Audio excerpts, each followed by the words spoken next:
Hi dear friends, നമസ്കാരം. എല്ലാവർക്കും പുതിയൊരു വീഡിയോയിലേക്ക് സ്വാഗതം. ഞാൻ ഇന്നൊരു സബോള ചമ്മന്തിയുടെ റെസിപ്പി ആയിട്ടാണ് വന്നിരിക്കുന്നത്. വളരെ പെട്ടെന്ന് തയ്യാറാക്കിയെടുക്കാൻ പറ്റുന്ന ഈ ചമ്മന്തി എങ്ങനെയാണ് ഉണ്ടാക്കുന്നത് നമുക്കൊന്ന് നോക്കാം. ഈ ഒരു ചമ്മന്തി ഉണ്ടാക്കാനായിട്ട് സബോളയും തേങ്ങയും വേണം. ഞാൻ ഒരു സബോള ചെറുതായി കൊത്തി അരിഞ്ഞെടുത്തുകൊണ്ട് വന്നിട്ടുണ്ട്. അതുപോലെ 1 കപ്പ് തേങ്ങ ചിരണ്ടി എടുത്തിട്ടുണ്ട്.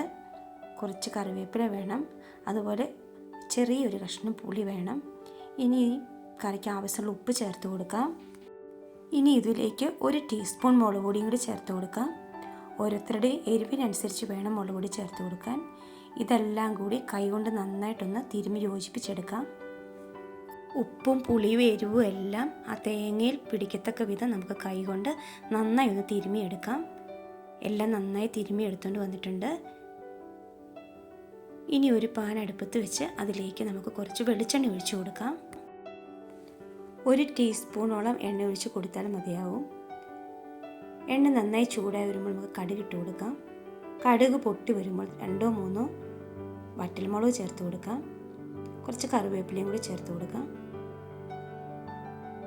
ഇത് ചെറുതായിട്ടൊന്ന് മൂത്ത് വരുമ്പോൾ ഇതിലേക്ക് നമുക്ക് നേരത്തെ എടുത്തു വെച്ചിരുന്ന സവോള എല്ലാം കൂടി ഒന്ന് ഇട്ട് കൊടുക്കാം. അതിനുശേഷം 1 മിനിറ്റ് ഒന്ന് ചെറുതായിട്ടൊന്ന് ഇളക്കി കൊടുക്കാം. ഇത്രയേ ഉള്ളൂ, നമ്മുടെ ഈ ചമ്മന്തി റെഡി ആയിട്ടുണ്ട്. ഈ ഒരു കറി മതിയാവും ചോറുണ്ണാൻ.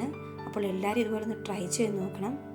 നിങ്ങൾക്ക് എൻ്റെ വീഡിയോ ഇഷ്ടമാവുകയാണെങ്കിൽ ലൈക്ക് ചെയ്യണം, ഷെയർ ചെയ്യണം, സബ്സ്ക്രൈബ് ചെയ്യണം. സബ്സ്ക്രൈബ് ചെയ്യുമ്പോൾ കൂടെ തന്നെയുള്ള ഓൾ എന്ന ബെൽ ബട്ടൺ പ്രസ് ചെയ്യാൻ മറക്കരുത്. അപ്പോൾ ഇതുപോലെയുള്ള സിമ്പിൾ റെസിപ്പികളുമായി വീണ്ടും കാണാം.